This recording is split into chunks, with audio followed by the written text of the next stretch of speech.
Dirt roads to rock crawling, two-buck chuck to screaming eagle, moonshine to 50-year-old single malt. We talk about it all here on Wheelin' Wine and Whiskey with your hosts, Jason and Chris. Welcome to the Wheeling Wine and Whiskey Podcast, episode 258. And Chris, are you there?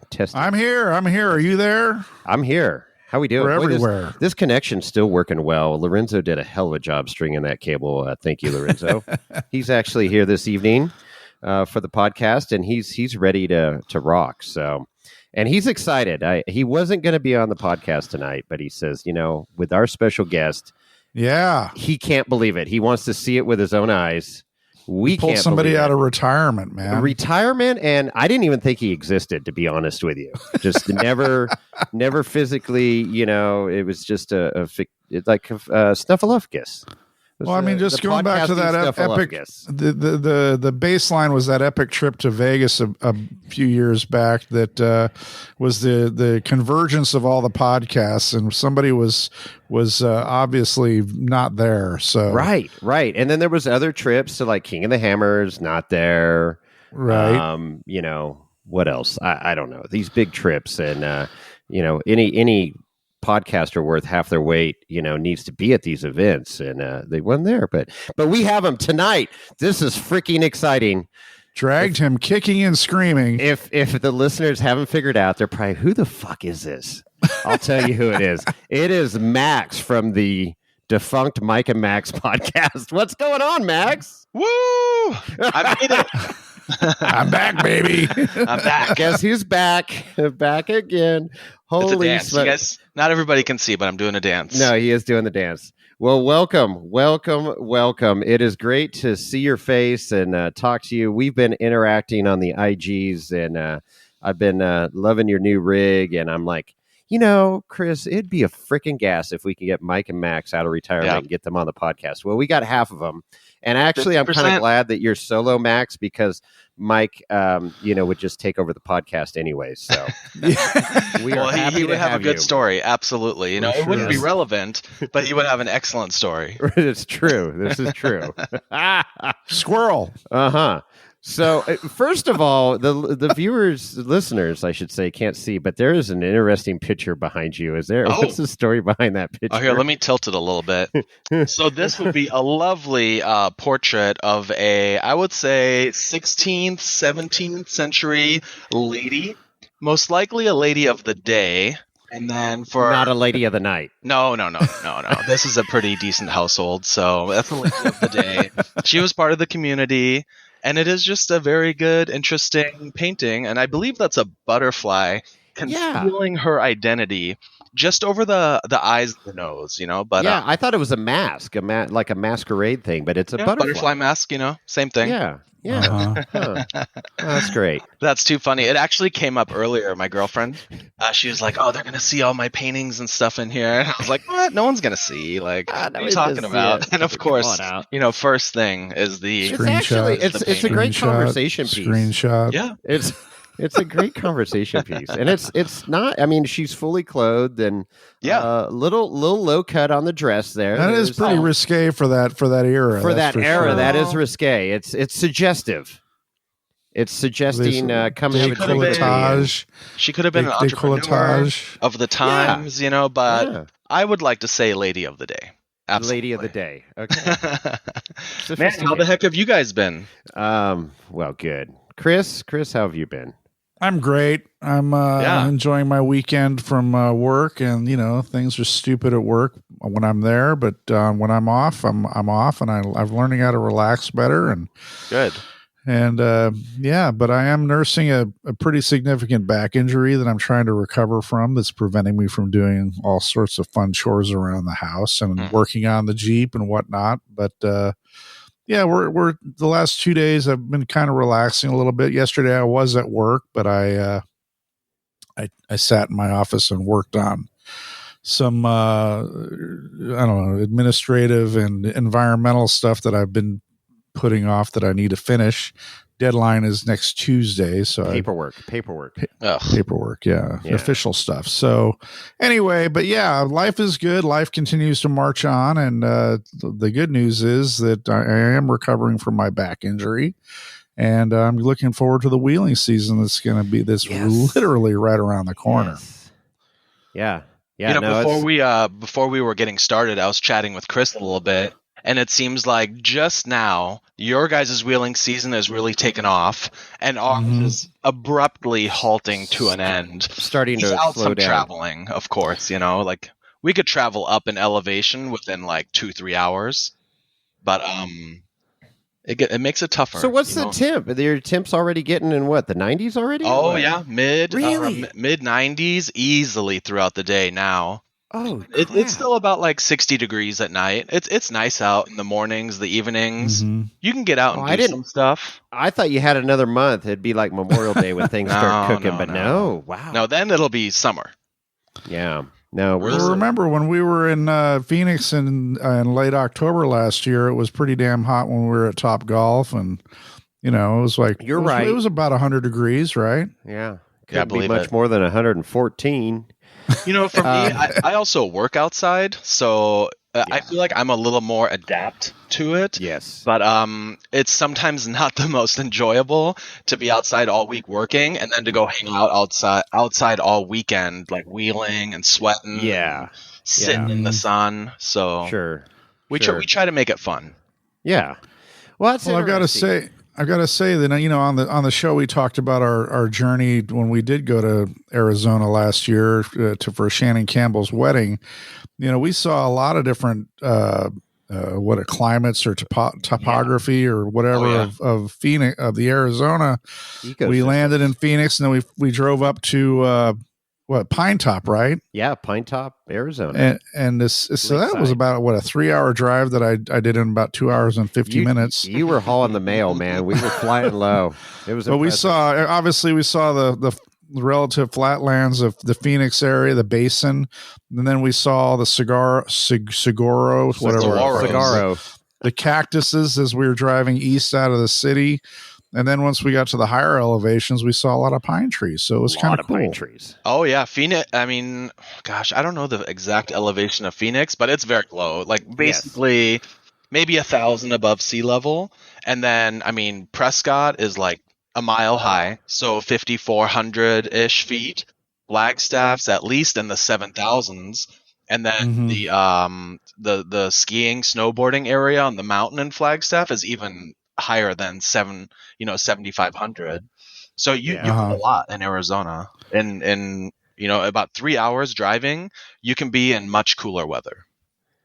Well, yeah. So that's the thing. So you guys can wheel year round, but you have to kind of drive 3, 4, 5 hours for it at that point, I would imagine. Exactly. Sure. And there is good wheeling in, like, let's say the mid-range of the elevation, but once you get to Flagstaff, then you run into a lot of like reservation type land and things like that. There's just not good hard trails. There's trails, you can go like back roads around some of the lakes that used to be a lake, but now it's like a big cow patty looking thing.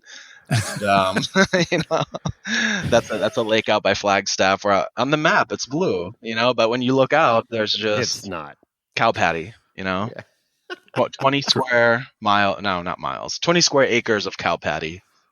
20 dry lake bed. Mm-hmm. So you don't get up into the lakeside area and stuff. Are there even trails up in that area? Because it's like Tahoe and there's snow there. I mean, it's got to be pretty damn nice and fun to do a little springtime snow wheeling there.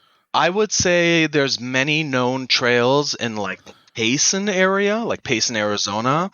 Yeah. And once you start getting into these like smaller, like Payson is surrounded by other little towns as well.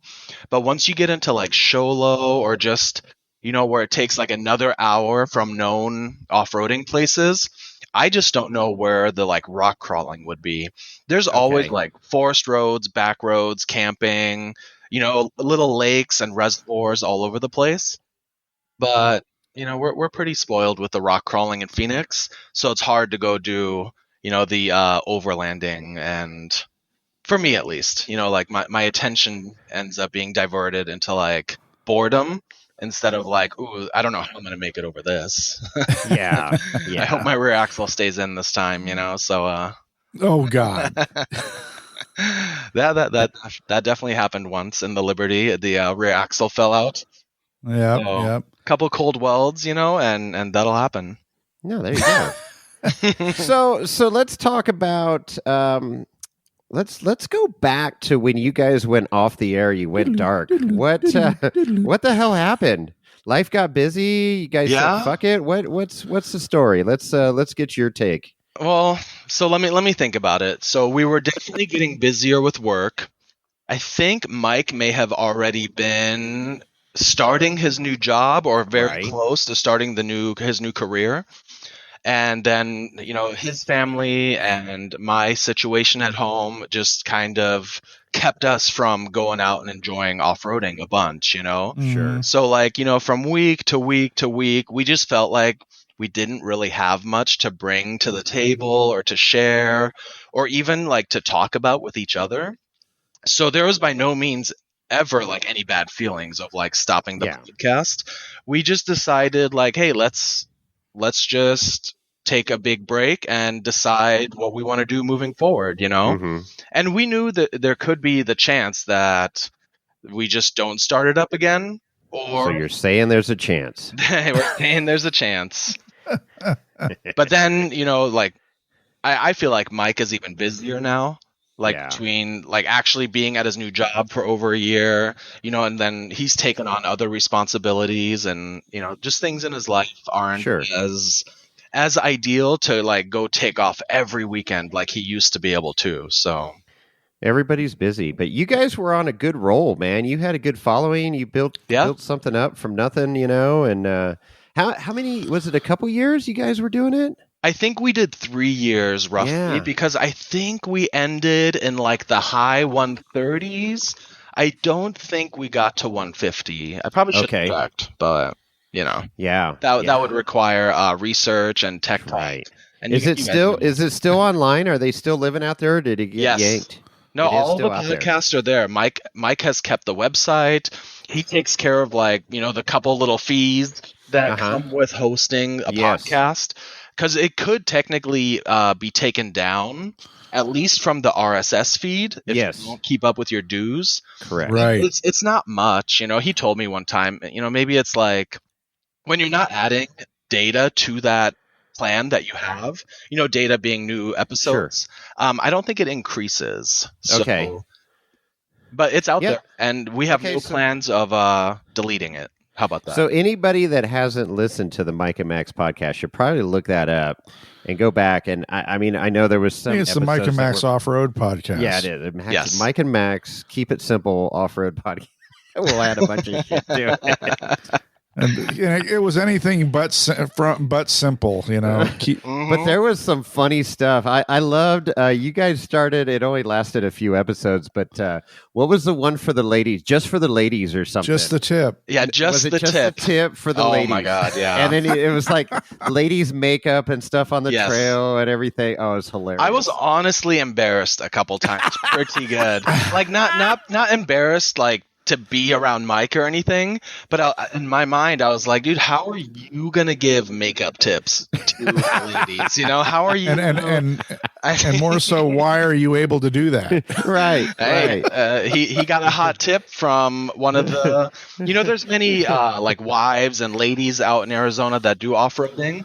Even without the husbands, without a boyfriend. I mean, there's a whole group around here. Like Charlene Bauer. Oh yeah. So I mean, there's that. A lot of that seems to be in Arizona, and so maybe Mike had a hot lead on some tip. Yeah. Carry the makeup wipes. Use the Shiwi. Pee on the left. Pee on the right. Jesus. There was a lot. There actually was some good stuff there. That if you were new to four-wheeling and didn't know, that's kind of like we grew up with it or whatever, and you're like, oh yeah, but then somebody that's new is like, well, I didn't know there's anyways, that's cool. And, got to keep it fresh, got to try some new things and throw it on the wall and see if it sticks. And if it does, great. If it doesn't, then retreat and try something else. But what was one of the highlights for you, or what was your takeaway from doing 3 years of podcasting?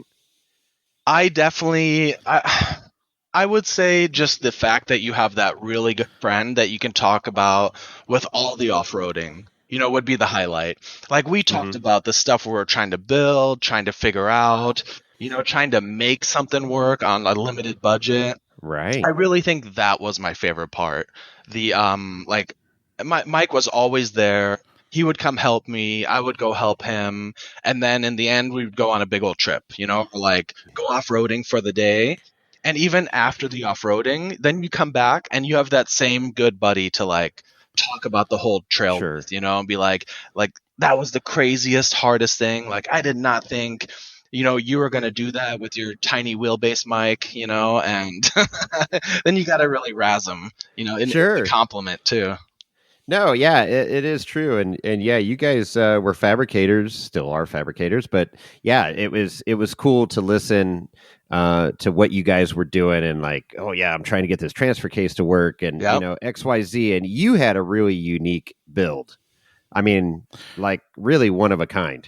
Yep. Oh yes, yeah. I mean, that was a crazy rig, and I mean, that was tell us all about that thing. That was the 2005 Liberty, which I built after my black 2014 JKU basically burnt down from the transfer case, just grenading going down the highway. Wasn't that like a ATF leak or something that caught on fire and burned it to the ground? Well, so I was going about 70 down the freeway, and the transfer case just split and grenaded like while driving. I mean, it literally sounded like I ran over a large chunk of steel, or because it like ripped out and then yes, it's full of the ATF fluid, and that sprayed everywhere, all over the exhaust, and just was already ignited. Ignited. So I pulled over, not knowing, like the Jeep technically handled good. Like I was able to pull over, use the brakes, and turn it off. In like the moment, that's all I remember. And just I looked on smoke. Yeah, well, and I didn't know it was on fire actually till I got out and I looked underneath the Jeep. And have you ever guys seen those movies of like the firefighters and they open a door and there's like that backdraft where the whole ceiling is on fire, and it looks like it's gonna rush out at you. So I looked under the Jeep and the whole bottom of the Jeep looked like it was on fire. So I was like, oh, holy crap, like, what do you do, So I had my fire extinguisher, the little 5-pound red bottle. Yeah. And it had only been in the Jeep probably, 3 solid years of being compacted. And I got it out, and it went, and see? It was done. It was absolutely done. This is good to know. This is what we've talked about with the element and stuff. Not saying that the element's the end all, but it's I've experienced it so many times with a standard 5-pound fire extinguisher where it just the powder is fully packed into one side, which is due to me not checking it, not replacing it, not you're not alone, man. You're not alone. No, exactly. It's everyone. And honestly, a fire of that size, probably you were not going to get it out with a 5-pound fire extinguisher. No, and especially the chemical fire and spread out underneath the entire engine and pretty much as far back as I remember. The details are a little fuzzy because it did happen very fast. But we did basically end up containing the fire. Some random nice person in like a pressure washing van pulled over. We couldn't even get the hood latches undone because it was already getting so hot. And he just gouged his nozzle in there and unleashed this like, I don't know, 250-gallon tank in the back of his van. And he just sprayed and sprayed and sprayed, which didn't really stop the smoking. But it did basically keep it contained just enough for like the fire department to get there, which was a while, Even if it took, let's say, 8 minutes. I mean, that's a long time for something to be on fire and to get more on fire. But it was pretty contained. Obviously, the whole engine bay was just melted down, and the dash, everything behind the dash inside the Jeep was dripping onto the floorboard. Oh, I mean, it was gone at that point. It was gone. Totaled. But that Jeep had the already built Dana 60s. It had a bunch of stuff that I got back from through like an off-road shop here in the valley and working with the insurance company. We basically sent them a 2014 Jeep Wrangler on stilts and like Dana 30s, no steering. And I took everything, the coilovers, the axles, the winch even. Wow. The rear drive shaft perfectly bolted into the Liberty just magically. Wow. Oh, no Bunch kidding. of links, the joints. Stuff had to be like serviced, but I saved everything I could out of the Jeep. I mean, everything. That's impressive. Yep. So that Liberty was kind of a Frankenstein rig. Obviously, it had a bunch. Did it have this? It had the original Liberty engine in it. Yep, it had the 3.7 gas engine. I wish I could have bought the diesel, but even at the time, it was just ridiculously expensive. And it had the 3.7 gas engine. It had the NV 3550 5-speed manual transmission. Oh, good. And then I had bought like a 4-to-1 TJ transfer case for it, and then eventually built the 205 doubler for it. Okay. And didn't you end up at one point? You took the Sawzall to the roof or something, and kind of turned it into a convertible. That might have been at 3 different points. Because first I took the back off, like the hatch portion, right? So the driver seats and then the rear bench seat were covered. Then at some point I cut the entire roof off because it had a full roll cage. It wasn't gonna, it wasn't gonna fall apart basically. Right. At least not from cutting the roof off. How about that? Because those are unibodies, right? They're not body on frame. Correct. And Mike actually helped me quite a bit during that Liberty build, and we built an entire frame for that Liberty and set the unibody on it, bolted it in, and then some of it got plated to the unibody, and then the link mounts, cross members, steering, a bunch of stuff was built off that 2x3 like 188 wall frame. Yeah, that's what I was going to say. I remember you had a frame under that thing because otherwise that thing would have folded up like a cheap suit. Exactly, yeah. The way you wheel, for sure. I know the BDS Liberty, and that was built before mine, and it was a good inspiration, and I found a lot of photos of things they did, and they did the frame stiffeners, but it was a very cool Jeep as well. But I think it was like Dana 44 axles, but 40-inch tires. Yeah. Oh, God. And, but that thing has seemed to held up over the years too. So that's cool. Yeah. Yeah. So RCVs. Liberty build, and I mean, every time you rolled up at some event, I mean, everybody it had to be a head turner because it was different. It was very unique. Everyone always was pretty impressed by it. I will say that. So I was going to say, so did you gain some respect, or were you just the butt of every joke? Like, oh, there goes Max and the freaking Liberty. But then you hurt feelings on obstacles. Right? As weird as it is to say, I feel like I got the respect and I was the butt of the joke. See, they're like, "Damn, that is a cool build," and then they would realize that's a Jeep Liberty. Like, how is this even? Yeah, but just the shell of a Jeep Liberty at that point. Yeah. But did you run stickies or were there DOT tires on that thing? They were the BFG KR3s, like the trophy truck 40-inch takeoffs. Oh, so I think they're like an in between. They're definitely not street legal, right? But I don't think it's like a full sticky. It's like a medium, excellent tire, by the way. Okay. So why'd you get rid of it?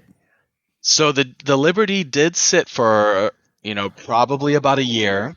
Yeah, you took a little hiatus. Yeah, and it was good. I think it was very good for me.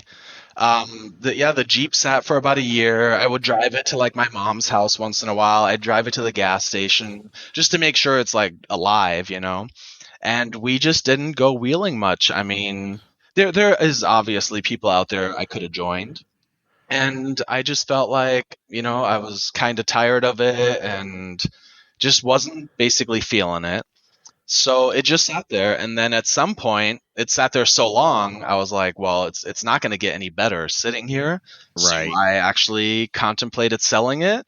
I posted it up, and I feel like within 2 days, someone messaged me, and they were like, "Hey, I want it. We're coming from New Mexico. Can you like give me some type of guarantee it's going to be here?" And I was pretty upfront with the guy, and I was like, "Hey, I got one other offer, and he wants to trade me for some type of 2-wheel drive, home built, side by side / race car, something, you know." And I was like, I'm not really interested in that. I would rather just take the money and run, you know. But so I told him, like, cash is king. if you're gonna drive here from New Mexico, I will not sell it until you look at it and you say yes or no. That's cool. So, That's cool. That's good. Not too many people do that shit anymore. Yeah, and it was a good sized purchase, so. I Sure. remember there being a bunch of people like fighting for it, but it was also like the first 3 days of having it posted, you know. Yeah. So. And it's a unique Jeep, like, you know, it got the way you have to register it is kind of in a county with no emissions. You know, there's some stuff like that. There's some which they don't need any safety gear. They don't need this. They don't need that. You'd have to jump roof. through so many hoops in California to register that thing. Oh, I don't think it'd be doable. I don't know. Yeah. I've heard some of the stuff you guys talk about. Sure, Max, take it out back. We'll take a look at it. In the back, there's like trash compactor. Yes. Yeah. Seriously. So were you sad when it drove away, or went on a trailer and drove away, or what? You know, I wasn't sad. I was just happy. I wasn't. I was happy. The guy was super excited on it. He had cash in his hand. What are you talking about? He had cash in his hand. Cash solves a lot. Yeah, it does. And you know, I on some of the old podcast episodes I did with Mike, there's probably 5, 6, 7 mentions of me wanting to build a full-size rig. Yeah. So I knew I had the money and it wasn't going anywhere. And deep down, I did want to build something. And I was just undecided, you know, like, Sure. Do I want a cool Jeep? Do I want like something just to cruise around in? Do I want a crazy buggy? Do I want, you know, just something? And I just wasn't decided. So this is the part where it gets a little more interesting. My stepdad, you know, he's been around always, but we don't talk about him a lot on the old podcast. Mm-hmm. He bought a Jeep Cherokee already on, like, you know, some Dana 44s, 30. So an XJ? An XJ. And he bought it the same month I sold the Liberty. Really? And he calls and says, "Hey, we got a Jeep. We're going to go off-roading. Come on up. I'll show you some cool trails." He lives out in the Kingman area in Arizona, you know, about 3.5 hour drive from my house. And he's like, "I got a cool neighbor. He's got a big Jeep. We found some trails that, like, most people don't know about." And then, you know, the dilemma of like, oh my God, what am I going to tell him? You know, like, I literally just sold the Liberty. So it took a couple more weeks. And, I don't got a rig, man. I'm nobody. You got a right seat. Yeah. Exactly. Yeah. We had to I'm jump in naval with him. lint. So we went up and visited him, checked out the off-road trails, and then he was pretty sneaky about this. I went with my girlfriend, and he told her, "Hey, you got to try and get Max into another rig." So I feel like I just heard the story last time we saw him, and I think it took about 6 days from her putting a word in her ear to when we went and bought a 1979 Dodge single cab, old pickup. You know, just there we go. I got a thumbs up. I got 2 thumbs up from one host. That's from Chris. Let's just make that clear because it's a Dodge. But go on. I don't know why it is Jason old hates iron. Dodge. It is old iron. Beat him up so when he was a kid or something. I'll give you a half a thumb. How about Oh, that? I like that. Thank you. It's an old iron. I like it. I respect the old iron. I didn't like the pink paint job, but go on. You're right. It was absolutely entirely pink with like a green stripe. And so you didn't paint it pink? No, that's how we got it. Oh God, that's how we got it. That had to bring the resale value down. Please tell me. Thankfully. So for me, you know. So did you talk? Did your voice get higher when you were driving in, or? Oh, look at my full size. It did, in pure excitement of having an off-road rig. So did you? No, I'm not going to say it. I was going to say did it come with a Tampax? But go on. But so that was you did say it. I did say it. Well, so we bought it last. Okay. I think we bought it last spring, or maybe a little closer to summer. So we've had it roughly a year.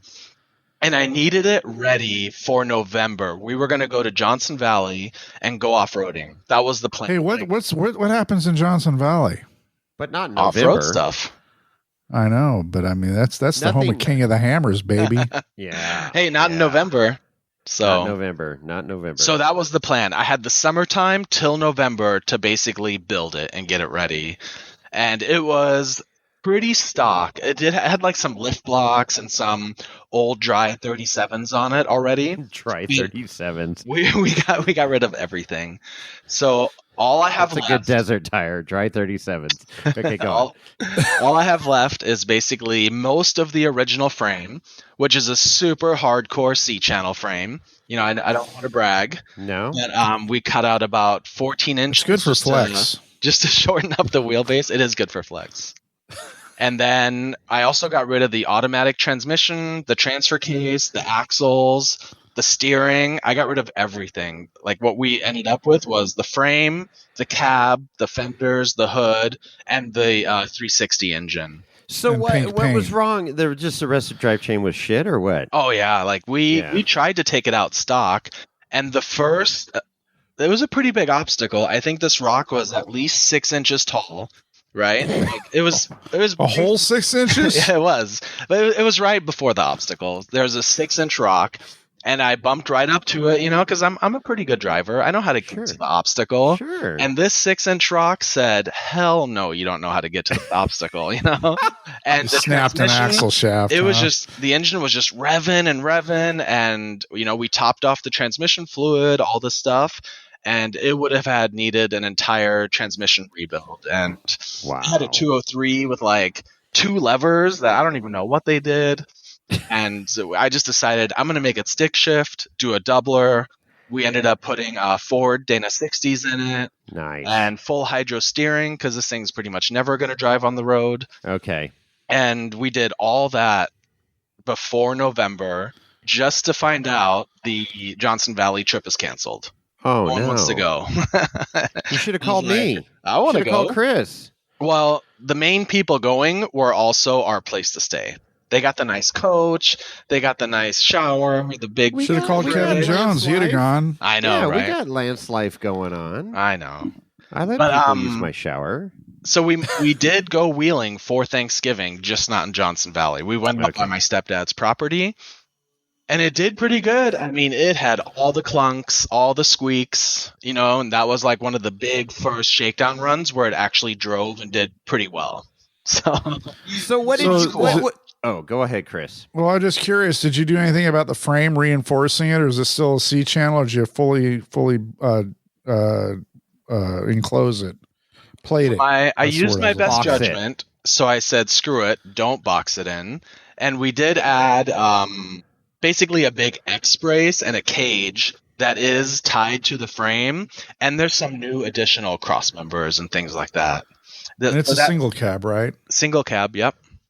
But the thing about leaving it open like that is the frame acts as part of the suspension in those older rigs, because my Jeep's that way, right? Like I boxed it in certain areas, obviously the engine and stuff, and where the key points are tying in for the leaf springs, but the frame flexes but it tears up your body too, because all your body mounts are flexing as well. That day that we went on what the hell trail was that? I rode right seat with you into what trail? Fuck! Why am I losing my memory? What does it sound like? Rubicon, Barrett. No, Barrett, Ford Barrett. I was sitting in the right seat, and that whole every time you go feel over, the floorboard. The whole floorboard is flexing under my feet. I'm like, holy crap! Yeah. So you're right. The whole everything flexes. Added foot massage in the CJ5, but no charge for that, Chris. But no, what I was going to ask you, Max, is like going from Liberty Bibberty to a full size wheeling for the first time. Was it like everything you thought it was going to be? Are you like, shit, I made a huge mistake? What were your thoughts going through that whole thing? So I definitely thought it was cool, which is important, right? You got to enjoy what you have. And the first time I tried to go through a very small V-notch and a trail, both rock sliders just ate into the rock. Yeah. I mean, there was no move in it, and it was tremendously wide. You know, it was the cab at that time was still the stock width, Right. and the rock slider stuck out a couple inches beyond that, and it didn't. You know, it took me a very long time to get the underdrive box to the portion of the doubler. It took about 5 months, so we were driving the truck a while until that arrived. Oh, wow. And so it had like a 50-to-1 crawl ratio. Hey, Thing you're that's like logging- race speed. I know. Except we're not going race speed. Yeah, we're not We're wanting trying to go race to speeds. crawl. And it would just chug down. It was very hard to drive. I mean, But you had a V8. You got to think It about had a this a V8. different way, Max. You need to think faster. That's what it Yeah, I is. know. Right. But a V8, I mean, there is no replacement for displacement. When you have a Yeah. V8, there's just something about a V8 off-road, even though we're just rock crawling, but having that low-end torque or whatever, you know, or a straight six, I mean, it's pretty freaking It's very nice. mind-blowing. Yeah. It's very and now the truck runs great. Like it's got the doubler. I did end up. It doesn't have the carburetor anymore. It has a Phytech EFI, so like Good. it can Okay. idle Oh, good. nice and smooth. It just pumps the gas in extremely as good as it can, and that thing will just run Efficient. and go down the trail, and it doesn't stall endlessly anymore, and it is driving very good now. So you So, really, you wouldn't go back to the Liberty, is what I'm getting at. Oh no. No, The truck, no. the truck is much cooler now. Yeah. So Well, now So that you it's, got it's it a trailer painted. queen then? Is that what I heard? Yes. So you It- have it a gets tow rig trailered. and all that stuff?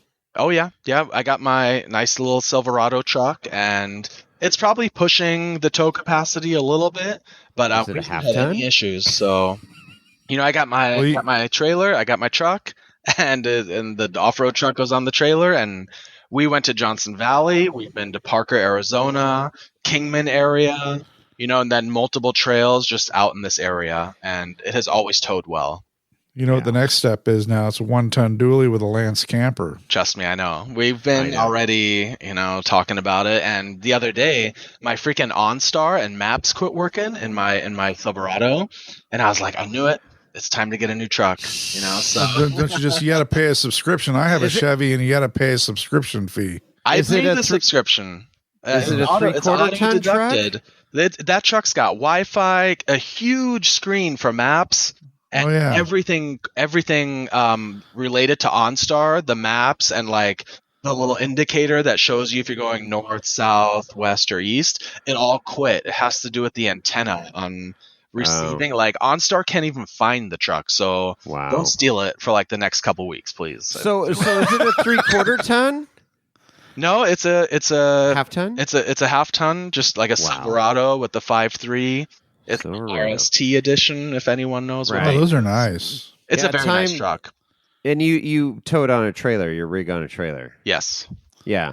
Yeah, it's time to step it on up. You got to get at least a 3/4. And if you're going to buy a Yeah, 3/4 if ton, you buy we're it good one for time. anything here at Wheeling Wine and Whiskey, we're good for spending other people's money. Well, I no, like it. but here's the deal, right? I mean, and it's like, and you can appreciate it because we've all started. I started with a half-ton pickup, flat towing a Jeep. I mean, Not and me. that's like with a pop-up cab over camper on the back. That was like crazy cool setup for me. But I look back on that and I'm like, how the fuck did I get down Highway 80? I mean, Yeah. just a You steep- you flat steep towed road at that time, right? I flat towed with no brakes, right? No brakes on the trailer. And I had half-ton brakes and all this weight going down Highway 80. And and it's that's like, why Jason's got so much gray hair. well, that's it. And when I look back on that, I'm like, how did I do all that? But you do it, and you work did your you way up, die? and it did you die? But it makes you appreciate moving on up to the nice stuff and the, you know, Oh, yeah. the platinum edition with the massaging seats and heated and cooled and, you know, a little caress here and there, and it's just a nice setup. I have to agree. I mean, that's where I learned from Jason is just jump right to the front of the line and buy a 1-ton truck and go from there. So- It'll happen one of these days. For now, the truck seems to be doing good, and I Sure. also need it for my work stuff that I do. And my original thought Work. was I didn't want to drive around a big 2,500 or 3,500 truck for work as well. But I do think it's going to go that way. If it takes another year or two or longer, that's fine. But Long bed or so- short bed? regular, short. It's a short. So that's So it's a not regular. four-door Long bed's Silverado. regular. with like a 5.5'8" bed or something. So Well, when you get to the point where you're going to buy a bigger truck, make sure you get a long bed. My biggest regret. One of my biggest regrets is not buying a long bed. I told Chris to buy a fucking long bed. Well, my wife might drive it, and I'm going to buy a short bed because it's going to be easier to park. Fuck that. Buy a long bed. You got better options for freaking campers. I've told it to, literally 6 of my friends. I told them, they're like, hey, what do I do? Short bed or long bed? Long bed, long bed, long bed, long bed. Without question. And they buy short beds and they regret it. So, Chris has a nice short bed camper. He's got the best land short bed camper on the market. But man, long bed, you get the 9.5 foot camper. You got a lot more room inside, and it's just better. So I believe it. Yeah, speaking from experience, just buy a real truck, get all that you can, get an 8-foot bed. Yeah, buy a real truck. Make sure you get a Cummins. No, don't get a Cummins. Get a Ford. You won't regret it. Cummins all the way. It's cool, the evolution. So what I was thinking a while back. So with your going through the evolution of four-wheeling and building this Liberty and everything. I mean, it's pretty cool as that. And this is what I tell people because they're like, well, what do I do to my rig? And it's like, well, what kind of four-wheeling do you want to do? So, and you don't know until you get out and do stuff. Do you want to be an overlander? Well, fine. That's fine. You want to go, do a little bit of, 6-8-inch boulders here and there. Fine. You want to go do the Rubicon? Okay, fine. You want to go do any freaking trail that Randy Slauson does? Okay, now we're on a whole different level, right? So it's like you learned by wheeling over the years, and you had your Liberty that was super capable, and you go, no, I still want a full size, and that's a different level in itself. I totally respect the full size guys that are taking old iron out on the trail that's super wide. 120 inch plus heavy, 120 inch plus wheelbase, 128, 130 wheelbase, wide, and going and slaying some of the rock trails. And I'm just like, that's cool. But I'm at the point where I just learned. I had my Jeep and I was starting to get harder trails going, right? And Fordyce got harder for us. That was my defining moment when I used to take my Jeep on 31s and then 35s and then 37s. And then the body damage was starting to come in because taking harder lines. And I'm like, okay, I don't want to turn this into not a taking Toyota harder Raisin. lines. The lines are just getting harder. Well, that too. But I'm like, I don't want to turn this into a Raisin. So I said, it's time for a rock buggy. And Johnson Valley just said it for me. That was my defining moment where I said, okay, I love my Jeep. I built it from scratch with my dad. I'm never going to sell it. I need to get something that I don't care about body panel. I do care, but I mean, you know what I mean? It's like, I need something that's designed to rock crawl to do some of the hardest trails around. And that's the direction I went. But it's everybody has their own little, area to go to, right? And it's like whatever you like and whatever your comfort zone is. And I tell you, I stepped way out of my comfort zone the last couple of years with this stupid buggy, because if you have a rig like that, people expect you to wheel hard. Yeah. And I'm like, no, I just kind of want to get to the end of the trail and have do you remember that year you got voluntold to be tail for the Sierra Trek River Run? The River Run, and I was right seat with you, and we were coming back up a little way behind, and we were like at Winch Hill 3.5. It was like 3.5, yeah. And you started to take kind of a wimpy line, and the guys are like, "What are you doing? That's a buggy. Take the buggy line over there." And you're like, no. I'm like, no, I'm just on a Friday afternoon cruise, you know? And that's the cool thing about having a rig that's super capable is you can go out and just hop in and cruise, like Sunday cruise. And I mean, shit can happen, but like if you're super capable, you're rolling on 43 stickies and locked in a LS motor. You can just fucking crawl and take easy lines and have a pretty fun day. It just depends. I agree with you, Jason, on the width especially, and I have a fix for that. Okay. It's already been done. I basically disassembled the entire truck after the Thanksgiving weekend that we went out wheeling, and it only takes like 400-500 hours of hard work to do. But I took 13 inches out of the middle of the cab. Yeah. And I took it from 79 inches to 66 inches. And I verified this at KOH with Tyler from the other podcast. I am only There's no other 3 podcast. inches What other wider than podcast? his Toyota. Are you kidding me? Wait a minute. Time the fuck out. You met up with Tyler, but you didn't meet up with us? Hey, I tried. Well, this is a story coming up here, Chris. Max really wants to tell the story. But wait a minute. Right. So you took less of the width out of the vehicle. You narrowed, like when people say they narrowed a rig, they're talking wheelbase. I did narrow the wheelbase initially. You narrow wheelbase too. So what's your wheelbase right now? It is 120, but it was like 130 so you shortened something. the wheelbase. Okay. So I'm sorry, shortened the wheelbase. Yes. Yeah. So let me say this. Ideal rock crawling, and in my experience, this is coming from me. This isn't fucking Wikipedia or anything. Ideal wheelbase is between 110 and 120 that will get you through most. There's no perfect setup, but if you are 110 to 120, you will do well off-road rock crawling. That's right. The more you fucking know, right there. And if like somebody goes, okay, hey, I'm going to build you, like Randy Slauson comes to me and goes, okay, I'm building your buggy. What's the he only has one wheelbase, but whatever. It's like, what's the custom wheelbase? I would be favoring between 115, 117 would be like if I was to build a rig. My buggy's at 110. It works with 43s. But I would love to run like 42s and 116, 117. And your tires don't rub, right? Like when you're driving at that sort of a wheelbase? Right. Like, with the new lugs, the hairs of the lugs are not touching or anything? Right? Yeah, I don't think but that's the a thing. But then you narrowed the width of your vehicle? Is that what I'm hearing? You boat-sided it too, or no? No, I did not boat-sided. I had thought about it, but boat it was a sides are tremendous undertaking already. So I actually found another cab, the same year, the same truck, right? Dodge cab. And I did that on the side and got the whole cab ready, then ripped the old cab off and plopped the new one on. Okay, wait a minute. So you cut the cab in half long ways? Yeah, from the front to the back. I cut out. I mean, you 13 fucking plasma cutter, a sawzall. What the fuck did you use? A big, angry 7-inch grinder. Oh my god. Yeah. I mean, no guards. No guard. Your neighbors must love you. No, they're not. I have good neighbors. At 2 in the morning. At 2 in the morning. I have really good neighbors. They're very tolerant, I will say. They must be. So.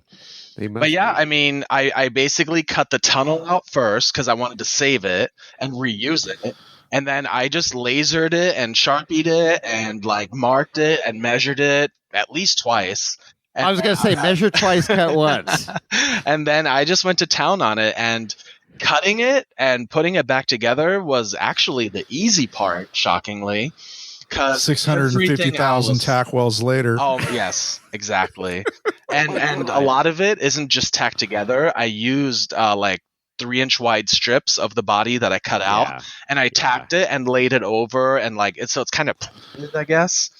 Yeah. So the cab is only 66 inches wide now at its widest point. So it's cozy in there. It's cozy. It fits two. But 66 is pretty comfortable. I mean, my rig's 4 feet wide. The seats between frame rail and frame rail, Chris, we're 48 inches. I mean, that's why we're so snug in there. Yeah, and I'm not a small guy. No, our shoulders are touching, but at least you got some room for a center console. Yeah. And a cooler. I got some room behind the seat, just barely, but are you still a manual transmission then? So you got a stick shift in the middle of that whole operation? Oh yeah, it's a stick shift, and I got the twin stick for the 205. I got the shifter for the underdrive. I mean, it's got a couple levers. You got all the torques. Yeah. So how come you didn't just go with an automatic then at that point? I mean, because that seems to be like the way to go for rock crawling. Basically, the cost. So having the Torque Flight 727 rebuild, and I don't know any transmission rebuilders personally in this area. It sounds like it could be hit or miss. Or Dr. Google's your friend. Yeah, I know, but I want. Let's turn you on to a website called irate4x4.com. Yeah, hey, I'm a member. Oh, good. Yeah, I got my build thread on there. Yeah. I got follow you guys on there, all the good stuff. Right You know? on. So, No, but yeah, basically for the cost, because what I ended up buying cost me about $170. It is a NP you got a deal. 435, old school, like 4-speed stick shift Yep. transmission. Yeah. And it, Crunch box, man. Those things are indestructible. I Yeah, know. they are indestructible. So- So that's cool. If you are going to go that route, I went automatic back in 1990, and I was one of the first ones, with an automatic, and everybody's like, you're stupid, but it was built with a manual valve body and everything, and it blew me away. I'm like, this juice box is great. That's so awesome. Then I learned to drive 2 foot, right? Like gas brake. And I just wouldn't change it now. And you see all the rock crawlers now are all freaking. Oh, everyone's automatic. Oh, and the racers, everybody's automatics. But if something goes wrong with that fucking thing, if it's not low on oil, I don't know how to fix it. That thing's like the idea of they're magic. There's magic going on, and I'll be able to cruise mine out in first gear or whatever gear, and even with no oil, I'll for a couple $100 I can replace the whole thing. So. So that'll be okay. That's a good thing. Yeah. No, that's cool, man. That's so I didn't know you narrowed the body. That's insane. Oh yeah. So leading up to that, I mean, this had to be a few drunken nights in the garage talking about it and throwing some blue tape. Like, okay, we're gonna take fucking 10 inches out of this thing. I mean, how did that lead up to that? Like, okay, we're gonna narrow this freaking body. So I had seen a narrowed square body rock crawler. It was never finished, but it's a guy I follow on Instagram. I want to say it's called like Dime Piece Buggy or Dime Piece Offroad Buggy or something like that. Okay, I think. And he had the coolest, basically a full chassis, and he wrapped a body around it. Okay. And I was all for it. So I was like, I'm going to build something like that someday, similar, but not the same. Right. His is badass. It's a full on, like, tubed out frame that, but the doors go on and they hide some of the tube work, and the tires just stick out outside of the fenders. That was really the goal. And I just ended up with whatever I was willing to do for the amount of work, Yeah. Which is still tremendous. And you're working out of a garage. You're not. I mean, a home garage. You're not working out of a shop with all kinds of regular 2-car garage shit with a bunch of crap in it. So. Yeah, and that's like everybody else. That's our audience, right? I mean, we have people that have badass fab shops and shit that listen, and that's awesome. And then the plasma, the laser plasma cutter shit that's out there now, and it's super affordable. It's like, God, I actually want to get one of those. Yeah, water table's a little bit different now, but you get your plasma cutter and you buy, one of those. What's Ian Johnson have? It's pretty damn affordable. Like a CNC plasma cutter? Yeah, exactly. Yeah. And he hooks up his plasma cutter to it and he types in the shit. And we went to a shop and he goes, this is the best tool I ever bought. You can go in, and the learning curve is a little steep at the beginning, but once you learn this thing and you draw out whatever part you need and you put it into the damn computer and you press a button and it comes out perfect. Yeah. Cut, finished, ready to go, weld. And it's like, oh my God, this saves so much time. I would love that. It's cool. Yeah, it's cool to see. And it can be repeated over and over again. Yeah, and I've seen this in some guys' home garages, right? Like 2-car garage, just like, they're making it happen, And I mean, it's cool that you've built your shit, right? And it's like you're not afraid to like, okay, well, I'm going to figure this shit out. Where, in this day and age, and not knocking, the bolt-on, deal, because that's pretty freaking cool. I mean, that's what's really propelled our sport of four-wheeling, is that the average Joe shade tree mechanic can go online and buy a lift kit. Or Dana 60s. Rock slider kit. Or, they want to upgrade their axles. It's what your credit card can handle. That's true. But you could call up Curry, you could call up Dynatrack, whatever, and get axles that fucking bolt in. You don't have to figure out geometry. You don't have to weld shit. You just need to know how to spin wrenches. Yep. And that's cool. And no disrespect to those people, but what the point I'm trying to make is you are fabricating shit that's not on. There's no diagram for it. You cut a cab in half. You fucking cut a cab in half and figured it out. You took a liberty and put a frame under it that didn't have a frame. I mean, so I can appreciate that, as growing up as a, working, my dad was a fabricator. I'm somewhat of a fabricator. I make shit happen, but I don't trust my own welds type of guy. But, it's now cool. You tell me. And yeah, now you tell me. Well, no, my buggy's all been welded by somebody else, so it's all good. But no, but you're like, hey, next time you need a bracket for that doohickey. Oh wait, you welded to step on my camper, dickhead. I did. Hey, have you fallen out yet? No, you've been fine. No, I'm gonna weld you a lark ramp here in a minute. So I need it. I will say to the learning how to weld and doing all your own work. One of the things I've seen a ton is like something being done at whatever shop, wherever. It's abused as can be, and something breaks, right? And people get pissed, and they just light them up on the internet, and they blame. That's been one of my favorite things about having built all my stuff myself, is I got no one to blame but myself. And if anything, it's just a learning experience, Well, so and I've said this before on the podcast. The other cool thing is building your rig from ground up is one thing, right? And it starts and runs and it drives out down the street. There's a sense of pride there. But when you go conquer a trail and going over those 6-inch rocks that you're talking about, then graduating to Boulder. Did you have a spotter? And graduating to Boulders or doing some crazy Cane Creek trail or whatever.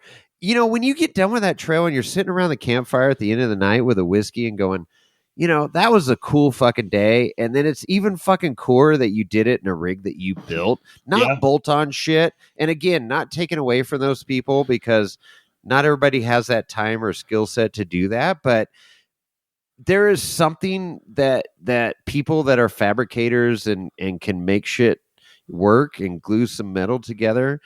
There's another deeper appreciation there that's, pretty freaking cool. Yeah, I agree. It's a good feeling. I mean, and I did do a ton of the work to the 2014 Wrangler. It's gone, so I don't know how much I should be taking there. But then I built the Liberty, and now this 1979 Dodge pickup. So at one point, I actually thought I accidentally built a Scout. At some angles from the front, it does look like a Scout. Yeah, in a few photos, I'm like, did I just reinvent the wheel and build a Scout? Yeah, an international harvester Scout. Nice. Yeah, when I looked at it, I was like, is that a corn binder? What's going on there? But what makes it deceiving? What makes it deceiving is the hand-rolled International Harvester red paint job it got. Yes. So we do need to state that it's no longer pink. It's freaking red, and red's a great color. Everybody loves red. Industrial. We call it resale red. Everybody loves red. Yeah. So that's good. That was a good color choice. It's a good red. What did you? How did that come about? You're like, fuck this pink. I'm tired of being on my period. I need to figure something else out. Well, I remember I mentioned we swapped the cabs, so the pink cab got taken off and taken away. Gone. And the new cab basically didn't have a lot of paint on it. It was like I wasn't gonna leave it patina? splotchy, and it wasn't. I would not call it patina. It was not cool. I wasn't wiping it clear and preserving it. It wasn't cool. No.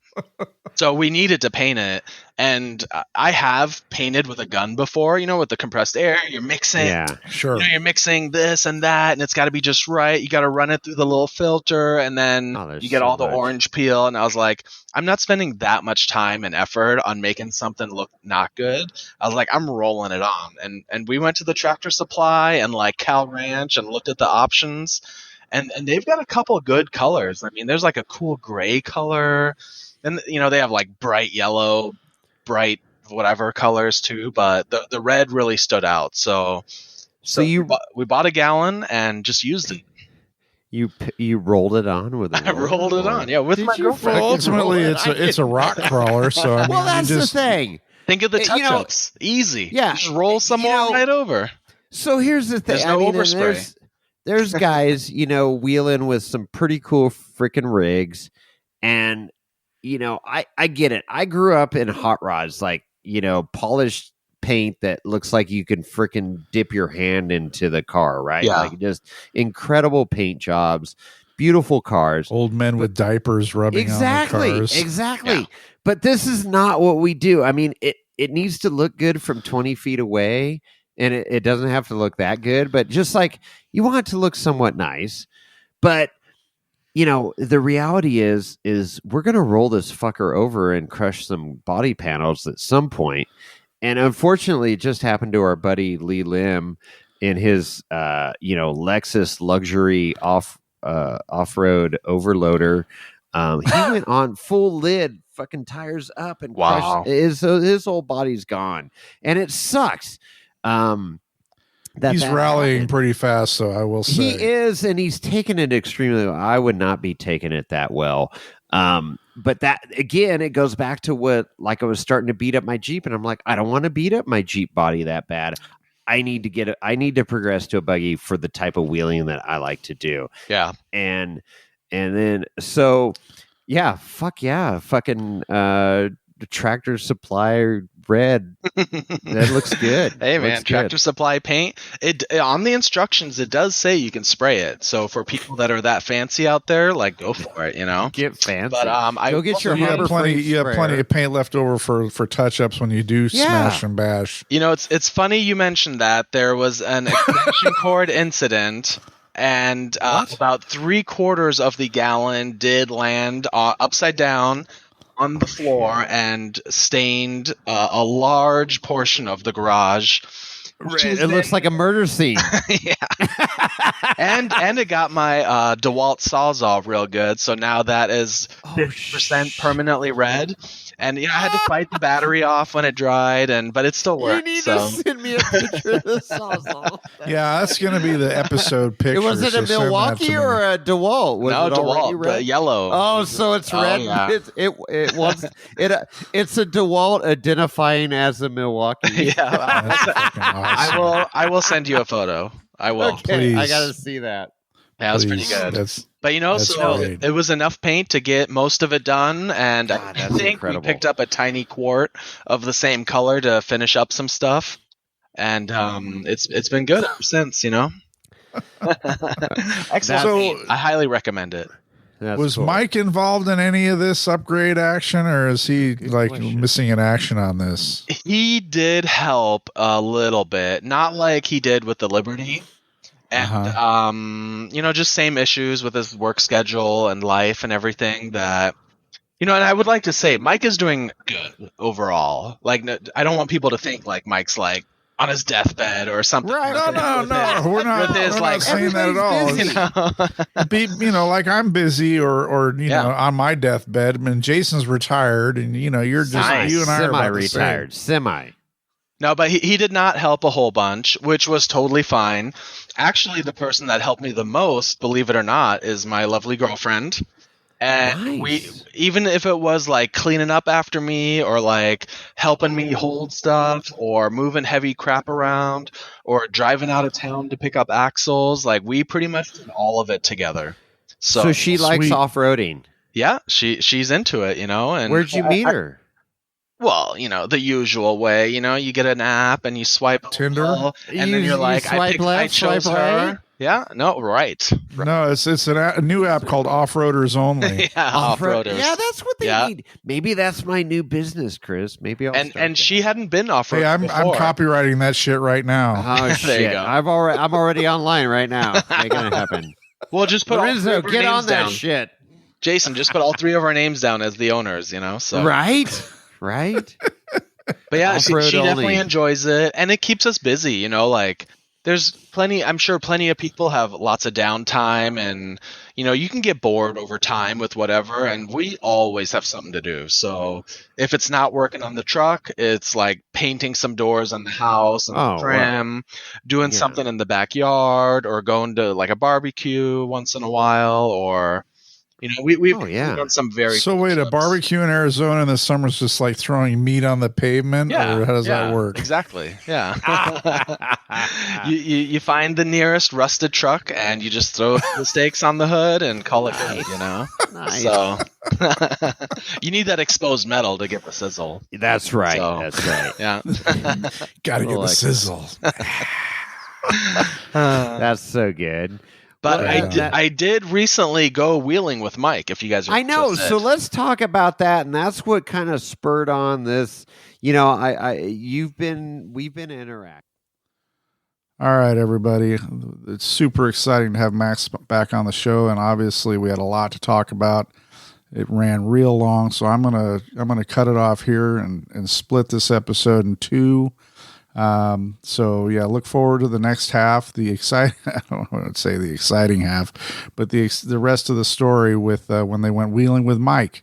So yeah, next week.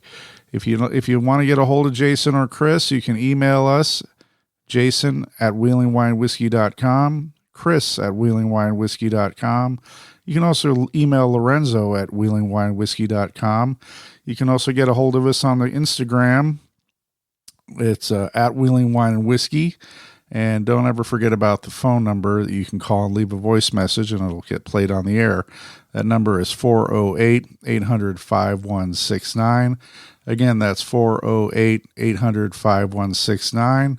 And you can also go to our website, wheelingwinewhiskey.com, where you can see and listen to all of our past episodes. You can also interact there. And there's links for our merch, and also you can go to irate4x4.com and you can interact with our episodes there also. Lots and lots of ways to get a hold of us or to communicate with us or to engage with the show, which we certainly encourage, and send us your questions, whatever. So, but until next week, when we continue with Max from the defunct Mike and Max Offroad podcast, we're out.